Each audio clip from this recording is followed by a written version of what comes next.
Hi everyone, I'm Samson Opale. I'm the CEO and founder of Aplatch. Our product Aplatch Kids helps children to improve in their educational performance by curbing entertainment distractions. I started off Aplatch from my personal addiction to Instagram. I was doing average of 6 hours a day. It was very bad, so created a product, add that for adults, but had to stop that. We pivoted to Aplatch Kids, which is the one that is focused on helping children because it's children actually struggling to stop. So they actually have low interest for reading.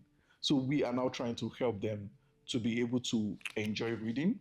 But the problem is they want to spend a lot of hours on their entertainment screen time, on their tablet, on their smartphones, and parents are really struggling. So we decided to create a product that will create a balance, give them the entertainment screen time as a reward. But before they can get as a reward, they need to learn first. So they solve educational quizzes. Once they pass the score of that quiz, then it will unlock all the entertainment apps on their tablet. So it's more like gamification, and it's been really great. Children in the UK love it. We've grown to over 5,500 families within just 6 months of launch, organic without sponsored ads, and it's just really helped children to improve in their educational performance. And I'm just really excited that I was able to actually do this because thing is, I'm in my mid 30s and I'm actually struggling with social media addiction, right? I can't imagine how children will actually be struggling. I have a bit of self-control as an adult, right? But if I have an exam tomorrow, I would actually like find a way to just stop using my phone and focus, study and actually, do my exam the next day. But if a child of say 7 year old, if they have an exam the next day, they can play game all night, because I mean, it's just how it is, right? So we needed to create a product that would help to solve this problem, and helping children increase their educational performance, ensuring that our solution helps and solves this problem of having excessive entertainment screen time impact negatively on our children's educational performance. It pivoted because we had grown the adult app to over 43,000 users. And I was in Nigeria at the time, so I moved to the UK, and we now wanted to like, okay, how about we now make this more like a revenue generating product? So I spoke with a couple of my friends who use the product as well, and they said, they won't pay for it, but if I have the one that would help their children, that they would actually pay for that one. So I did a lot of research, spoke with a lot of children, parents, and I realized that parents are emotionally tied to their children. So they will pay for a product that is for their children. So we pivoted and we realized that children actually need this more because they have low interest in reading. 6 out of 10 children do not want to read. So this is actually more of a solution that would actually solve a bigger problem. So we pivoted. And key lessons. If you are sure that you do not want to have a product that the sole revenue is basically from selling data, you should not make your product free. You should have like a revenue business model that would actually help you get revenue for your business. So that's actually one. And the other reason, the other thing is, I feel like make sure that the product that you are actually solving, it's the solution, the product that you have that is the solution for a problem should actually be like a very strong problem, more like a painkiller. Yeah. So that way you'll definitely have something that people will pay for.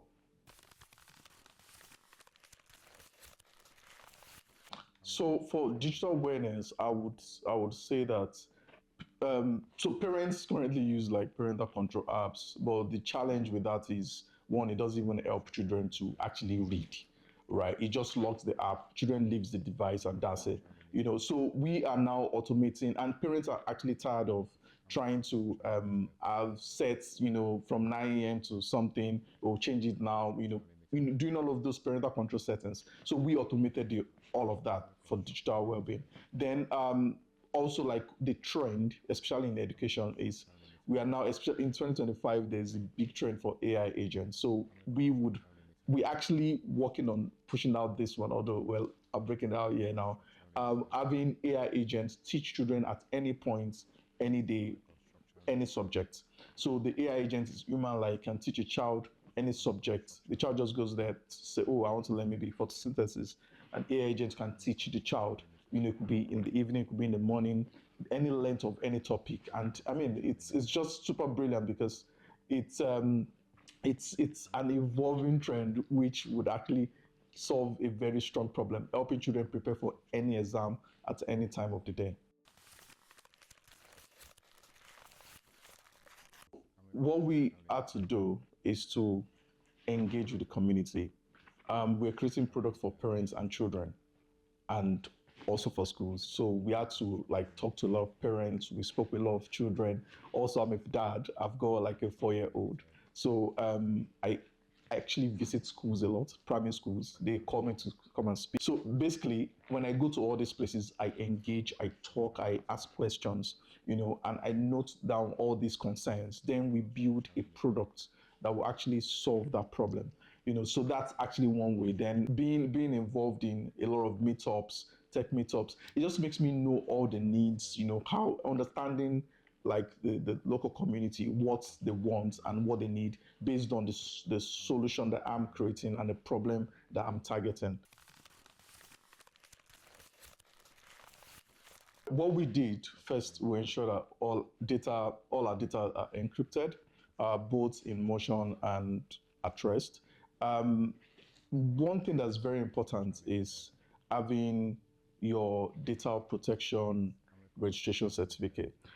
Because in the UK, if you don't have that and you launch a product, you get fined. You will get a letter, at in your office, and you definitely have to like respond, or So basically, they'll send a warning first, right? But what we had to do is we got that certificate before we even launched, right? And you can easily just get it by going to ICO's website, as Information Commissioner's Office. They would ask you to that you require like a DPO, which is Data Protection Officer.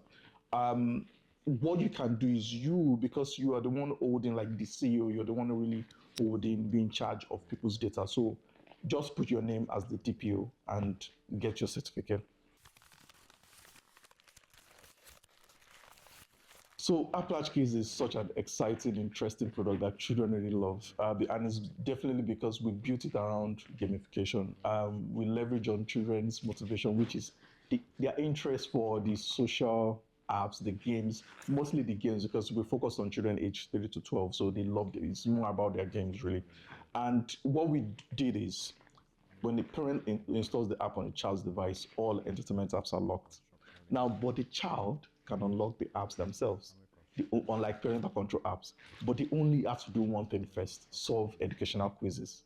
Right? Once they get a pass score, all the locked apps will then unlock, but for only 15 to 60 minutes. So that means that they have 15 to 60 minutes of entertainment fun time that they would, So that's the reward basically. So that's like how we do it, and it's really been good. Children love it. So we just leverage on that to get you. So it's a win-win for the child, for the parents, because parents see that their children are actually learning. The child also enjoys the game, and children on Aplatch Kids can only do maximum of 3 quizzes a day, which limits total of their entertainment screen time per day.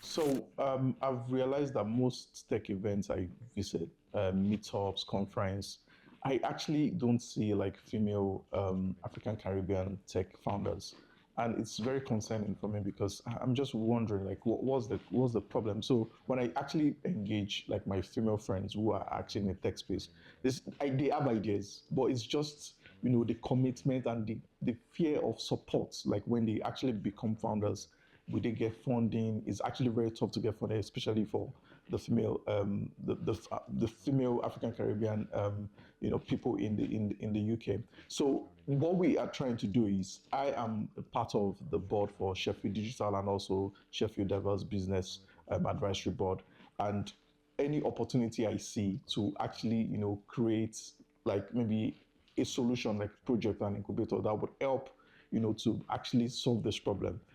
It's actually one thing that I really just jump at. and creating a solution like Aplatch Kids that would help our children become like actually people who would add value to the society, increase their educational performance, grow to becoming highly skilled individuals. They would definitely feel more confident, and they can actually get involved in creating solutions that would actually help everyone.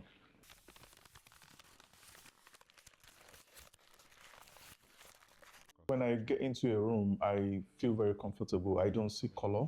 I just get confident and, say what I need to say confidently.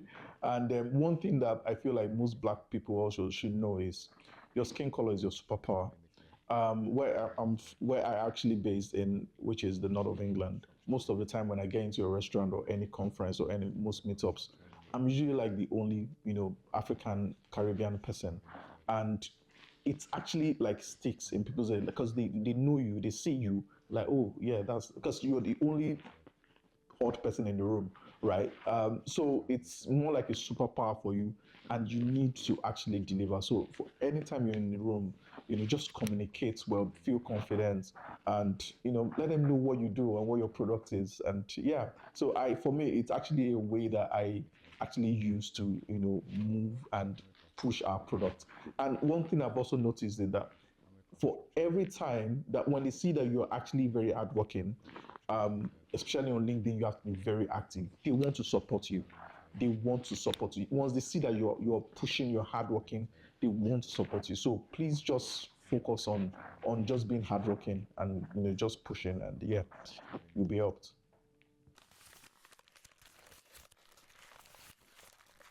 So Baltic Ventures Accelerator is actually like really, I feel like in the north of England, they are actually like the best accelerator. So if you're in the UK, you're in England, and you probably stay in the north. In fact, they also pick people from London, but the thing is, it's in person. So when you get in, is a 6 months program, but the active part is really 3 months.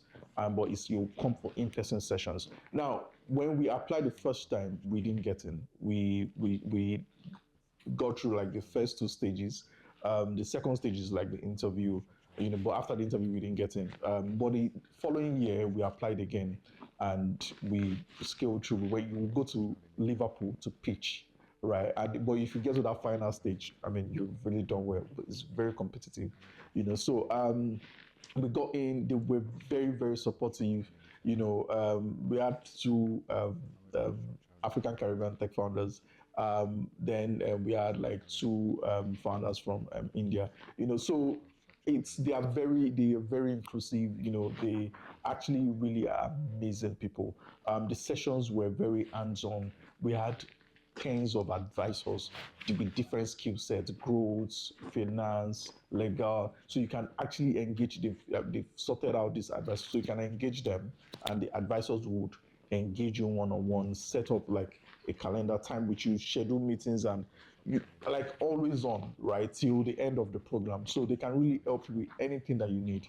So it was very, very, very good for us, and we've been able to.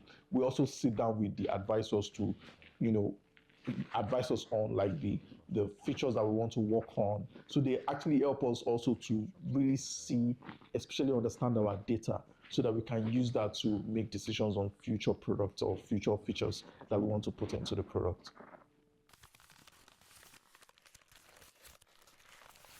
You need to have a mentor. If you don't have a mentor, things will be hard, right?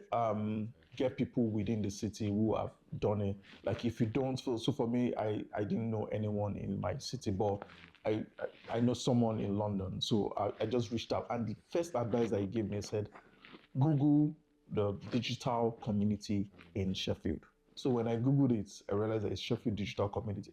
So I joined that Sheffield Digital, and it's from there they had like a Slack with over 3,000 tech people within the city, and I was engaging. I was just there, understanding and joining their meetups and all that. And as of today, I'm on the board of Sheffield Digital under 2 years of staying in the city. So I feel like it's more around just doing your research, going to all those meetups, right? All those city meetups. When you go to city meetups, you meet people. And one thing about this UK is they want to help you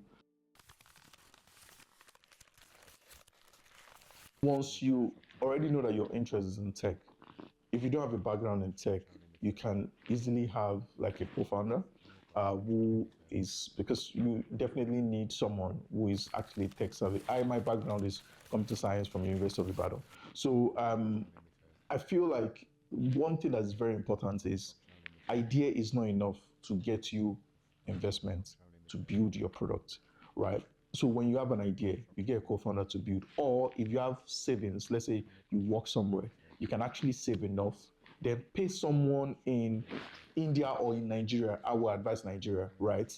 Who is an engineer to build a product for you. That's if you don't want to go the route of a co-founder, right? Now, when you have the product, you then need, they would, investors will tell you having the product is not enough. How many customers do you have? So it is not enough again to have just the product. Like I said, it's not enough to have just an idea. It's not enough to have just the product. Now you need to have customers. When you have customers, they will ask you, so how many customers do you have and how much is your revenue? So it's not enough again to have just customers. How many do you have? Right. So now it's, you see how it is, right? But the thing is, to then get the money for all of this, your savings might not be enough. So what do? You do family and friends funding. Most people run away from it. They feel like, or maybe because they just don't know, they feel like pre-seed is the first thing. Pre-seed is not necessarily the first form of funding. You can start off with family and friends, which is also called F&F, right? So when you do that, talk to your friends and your family. Like my siblings are actually part of my investors, right? And my brother-in-law, right? So you can start with like maybe a 5K, from a couple of friends, to like maybe 50K total, right? That's like a round on its own, right? So you use that money you don't pay yourself from it. No, only use it to build and launch, because it's not enough to have just the product. You have to launch it. You have to get users. You have to get them using it. You have to get them paying you. So that's family and friends is very important. Now, this traction is what you now take. You now use it to apply to accelerators, because accelerators want traction. Accelerator is not an incubator. Now, when you are in the UK and you have idea and you've not even built, you can join an incubator. So an incubator is where you go to before you move to an accelerator. So incubator will help you. They are not really like as they will not. There's no funding or anything. They will just help you, direct you, meet the business advisors from your council, in whatever city that you base. They are paid, the council has paid them to support anybody who has an idea, who wants to go into any particular industry within the city. So they will help you, guide you and all of that, let you know the grants. So there might be some 2K, 5K grants here and then within your city that you can actually leverage to build and grow your product. So that's actually one thing that I think you should do. Have an idea, either get a comfort or use your money to build, get family and friends money to build, to launch, get into an incubator, leverage business advisors, then get into an accelerator to further grow and launch.